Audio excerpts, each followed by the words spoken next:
Waalaikumsalam. Selamat pagi, salam sejahtera untuk kita semua. Salam, Om Swastiastu, Namo Buddhaya, salam kebajikan. Terhormat Kepala Badan Narkotika Nasional Republik Indonesia, Bapak Komjen Pol Martinus Hukum SIK MSI, yang kami hormati Inspektur Utama BNRI, Bapak Irjen Pol Dr. Andes Wahyono MH Cefra, Deputi Bidang Pemberantasan BNN-RI, para pejabat pimpinan tinggi media dan pratama di lingkungan BNN-RI, yang kami hormati pula Ketua MUI Bidang FAT berbahagia. Puji dan syukur atas kehadirat Tuhan Yang Maha Esa, karena atas limpahan rahmat-Nya kita dapat berkumpul bersama pada hari ini oleh Kepala BNN-RI kepada yang terhormat Bapak Komjen Pol Martinus Hukum SIK MSI, disilakan. Assalamualaikum warahmatullahi wabarakatuh. Waalaikumsalam. Salam, salam sejahtera buat kita semua. Om Swastiastu, Namo Buddhaya, salam kebajikan. Salam sehat tanpa narkoba. Salam sehat tanpa narkoba. Yang saya hormati pejabat tinggi media dan pratama BNN-RI, yang saya hormati Direktur Interdiksi Narkotika Ditjen Bea dan Cukai Kemenko RI Bapak Syarif Hidayat, yang saya hormati perwakilan DIE Jakarta, yang saya hormati Ketua Dewan Fatwa Majelis Ulama Indonesia Profesor Dr. K. Haji Muhammad Asrorun Niam Soleh, yang saya hormati para rekan-rekan wartawan dan hadirin sekalian yang saya muliakan, yang tidak bisa saya sebutkan satu persatu namanya, namun yakinilah bahwa walaupun saya tidak sebutkan namanya satu persatu, tidak mengurangi rasa hormat saya kepada Bapak Ibu sekalian. Pertama-tama kita patut bersyukur kehadirat Tuhan Yang Maha Esa, karena diberikan kelimpahan rahmat, rezeki, kesehatan, sehingga kita bisa hadir di tempat ini bersama-sama, memaknai acara pagi ini, yaitu ekspos hasil operasi BNN bulan ini di wilayah Sumatera Selatan, ya Pak. Sumatera Selatan dan Palembang Utara, Aceh. Kita berhasil menangkap barang bukti sabu sebesar 15.001,6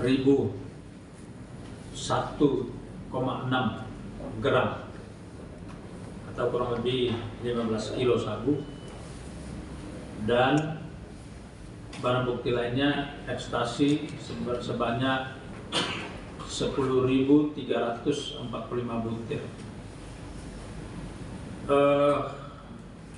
Ini hasil operasi yang dilakukan, dan selalu saya sampaikan bahwa kita tidak dalam suatu operasi penanganan narkoba, kita tidak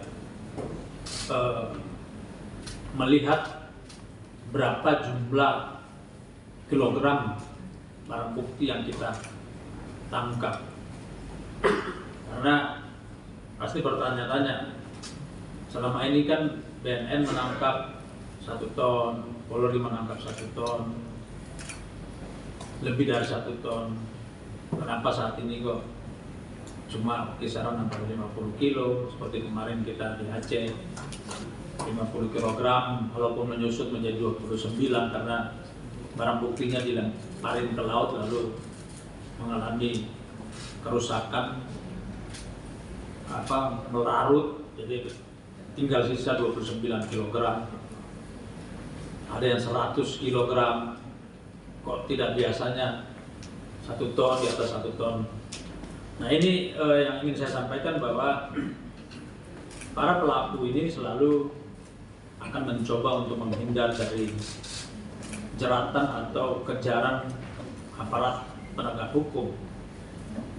Mereka akan menghitung untung ruginya suatu suatu operasi mereka dengan kapasitas atau jumlah yang banyak, itu akan mengurangi keuntungan mereka, akan mengurangi akan tidak efektif, karena pada prinsipnya narkoba ini kan bisnis haram. Mereka mencoba untuk mendapatkan keuntungan yang sebesar-besar. Maka hari ini menurut saya polanya akhirnya berubah. Mereka mencoba dengan jejaring yang banyak, tapi barangnya itu tidak perlu banyak, yang penting jejaringnya itu dioperasikan kemana-mana. Jadi bagi saya hari ini bukan berapa jumlah yang kita tangkap, tapi berapa besar networkingnya itu kita rontokkan, kita lumpuhkan. Karena kita sedang berhadapan dengan kejahatan organized crime, organized crime. Maka yang harus kita lakukan bagaimana pemetaan jaringannya, patron besarnya siapa, kekuatan finansialnya di mana, dan sumbernya dari mana. Itu yang harus kita lakukan. Ukuran besar dan kecilnya jumlah yang kita sita itu bonus. Tapi yang terpenting adalah jejaringnya yang harus kita rontokkan. Dan berapa masif kita melakukan pengejaran. Kita hancurkan mereka. Kemudian yang berikut, kita perlu dukungan publik, dukungan masyarakat, dukungan tokoh-tokoh yang berperan atau organisasi-organisasi yang berperan untuk membangun ketahanan moral generasi muda kita, bangsa kita. Oleh karena itu, di setiap kesempatan rilis, saya akan minta didampingi oleh ulama kepada tokoh-tokoh agama yang mempunyai otoritas pembangunan moral bangsa. Maka hari ini saya mengundang salah satu tokoh MUI supaya hadir bersama-sama dengan kami, karena narkoba bukan sekedar masalah hukum, tapi masalah moral, masalah akhlak. Nah, kalau sudah berbicara tentang itu bukan tugas PNN, itu tugas para ulama. Nanti saya juga akan berikan kesempatan buat beliau untuk memberikan sedikit tausiah buat kita hari ini. Bagaimana narkoba ini dilihat dari perspektif agama. Karena kita melihat hari ini, narkoba tidak hanya digunakan oleh para pemilik uang. Dulu ketika 10 tahun yang lalu, mungkin 20 tahun yang lalu, pengguna narkoba itu high class, orang-orang yang punya ekonomi yang kuat. Orang-orang pesohor atau anak seorang bisnismen atau anak seorang pejabat. Tapi hari ini narkoba itu sudah menjalar sampai ke kampung-kampung, nelayan, pekerja perkebunan, pekerja tambang, anak-anak. Dan narkoba, betul para bisnis haram narkoba ini, dia memahami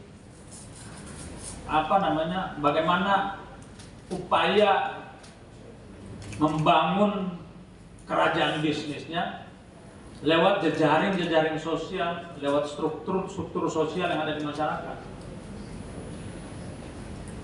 Maka oleh karena itu, BNN, Polri, Bea Cukai, TNI, siapapun harus melibatkan diri di dalam penanganan narkoba ini. Dan yang kedua adalah tugas alim ulama juga, supaya narkoba atau ancaman narkoba yang bersifat spektrum yang sangat luas ini bisa kita dekati dengan pendekatan komprehensif secara bersama-sama. Kita lihat juga bahwa narkoba memberikan dampak sosial kepada masyarakat. Narkoba memunculkan permasalahan-permasalahan sosial, penyakit-penyakit sosial. Beberapa hari yang lalu saya baru balik dari Kalimantan Tengah. Ada satu desa di sana namanya Desa Kuntun. Di tengah-tengah kemiskinan masyarakat dan karena ketidaktahuan masyarakat, karena problem-problem ekonomi, masyarakat tergantung kepada mereka. Nah, kita harus berusaha untuk memisahkan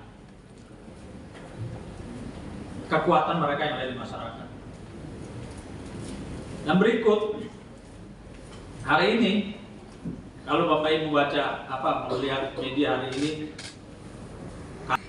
pedagang gorengan di Padang, siapa namanya kalau tidak salah dia ya. Pelakunya adalah buronan narkoba 6 tahun. Dan ketika ditangkap, dia di tempat dia ditangkap. Artinya narkoba hari ini juga berdampak kepada kejahatan, kekerasan seksual. Nah, saya minta ini para wartawan bisa menulis ini, bisa meneliti dan melakukan penulisan analisis terhadap bagaimana fenomena narkoba mengakibatkan kejahatan-kejahatan lain. Kalau kita tidak mendekatinya secara komprehensif, ya kita siap-siap kita berhadapan dengan kejahatan-kejahatan jalanan yang semakin masif. Karena penggunaan narkoba hari ini juga masuk ke anak-anak, seperti yang kita temukan di Medan. Wartel-wartel di Medan kalau kita razia, pemain wartel itu rata-rata semua pengguna narkoba. Ini fenomena kejahatan moral. Saya minta dukungan, dan saya mulai dari diri saya sendiri, institusi, kita keluar, kita membersihkan ke dalam dulu. Siapapun anggota kita yang terlibat, kita beresin, karena sudah sangat luar biasa. Nah, kembali lagi, kita akan berusaha untuk dengan strategi bandar yang memecah supply-nya itu menjadi kecil-kecil dari masif. Kita juga akan melakukan penangkapan secara masif. Kita akan menggelar operasi intelijen sepanjang tahun untuk mengejar mereka. Siapapun mereka, apapun modus operandinya, apapun caranya, keterlibatan oknum-oknum, kita akan lakukan tindakan tegas. Itu saja yang ingin saya sampaikan. Nanti setelah Santi. Terima kasih Bapak untuk sambutannya. Jiwa setiap individu dan juga keselamatan generasi, expose dari BNN yang telah berhasil menggagalkan peredaran sabu dan juga